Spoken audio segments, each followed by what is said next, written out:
Hi guys, இன்னைக்கு நம்மளோட சேனலில் டிமாண்டிங் காலனி 2 படம் எப்படி இருக்குன்னு இப்போ பார்த்துடலாம். இந்த படத்தோட கதை என்னன்னா, இந்த படத்தோட ஸ்டார்டிங் சீன்லேயே 2009 ஆரம்பிக்கிறாங்க. அப்படி டிமாண்டிங் காலனி ஃபர்ஸ்ட்டை காட்டிக்கிட்டு இருக்காங்க. அதுக்கப்புறமா 2021 நடக்கிற காலகட்டத்தை காட்டிக்கிட்டு இருக்காங்க. இப்படியே 6 வருஷம் கழிச்சு அந்த பங்களாவில் கொலைகள் நடந்துக்கிட்டே இருக்கு. அந்த கொலை செய்யப்படுற எல்லாருமே டிமாண்டிங் காலனியில் தான் இருக்காங்க. இதுக்கப்புறமா என்ன நடந்துச்சு, அந்த கொலைகள்லாம் தடுத்து நிறுத்திட்டாங்களா, நம்ம ஹீரோயினி என்ன பண்ணுறாங்க அப்படின்னு சொல்கிற கதை தான் இந்த டிமாண்டிங் காலனி 2. எனக்கு இந்த படம் ஒரு டீசென்ட் வாட்ச் மூவியாக தான் இருந்துச்சு. இந்த படத்தோட பஸ் ஸ்டாப் பொறுத்த வரைக்கும் எனக்கு ரொம்பவே பிடிச்சிருந்துச்சு. ஏன்னா டிமாண்டிங் காலனியும் டிமாண்டிங் காலனி 2 படத்தையும் லிங்க் பண்ணுற மாதிரி சீன்ஸ்லாம் இந்த படத்தில் பஸ் ஸ்டாப்பில் சூப்பராகவே இருக்கும். என்னை பொறுத்த வரைக்கும் பஸ் ஸ்டாப் இந்த படத்துக்கு ஒரு மிகப்பெரிய ப்ளஸ்ன்னு தான் சொல்லணும். எனக்கு மட்டும் இல்லை, படம் பார்க்கும்போது உங்களுக்கும் பஸ் ஸ்டாப் மட்டும்தான் பிடிக்கும். இந்த படத்தில் செகண்ட் ஹாஃப் பொறுத்த வரைக்கும் படத்தில் செகண்ட் ஹாஃப் அந்த அளவுக்கு ஒர்க் அவுட் ஆகலான்னு தான் சொல்லணும். ஏன்னா இந்த படத்தோட ஸ்டார்டிங் சீன்லேருந்து இன்ட்ரோல் சீன்ஸ் வரைக்கும் நல்லா தான் போகும்.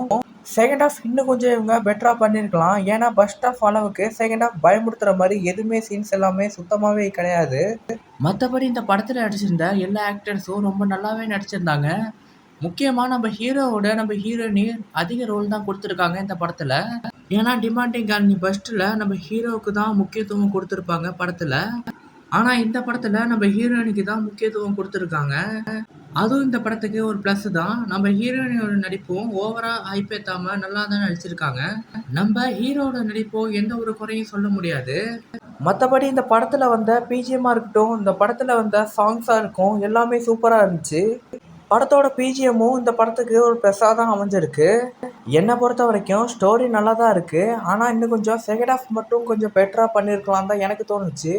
இந்த படத்தோட கதையை பொறுத்த வரைக்கும் எந்த ஒரு குறையுமே சொல்ல முடியாது. கதை சூப்பராக தான் இருந்துச்சு. மற்றபடி இந்த படத்தில் சொல்லிக்கிற அளவுக்கு எதுவுமே இல்லை. நீங்கள் ஒரு டிமாண்டிங் காலனி லவராக இருந்தால் இந்த படம் உங்களுக்கு பிடிக்க வாய்ப்பு இருக்குது. ஆனால் டிமாண்டிங் காலனி அளவுக்கு இந்த படம் இல்லைன்னு தான் சொல்லணும். இந்த வீக்கெண்டில் நீங்கள் ஒரு ஹாரர் படம் பார்க்கணுன்னு ஆசைப்பட்டீங்கன்னா இந்த படம் ஒரு சாய்ஸாக இருக்கும். தேங்க்யூ.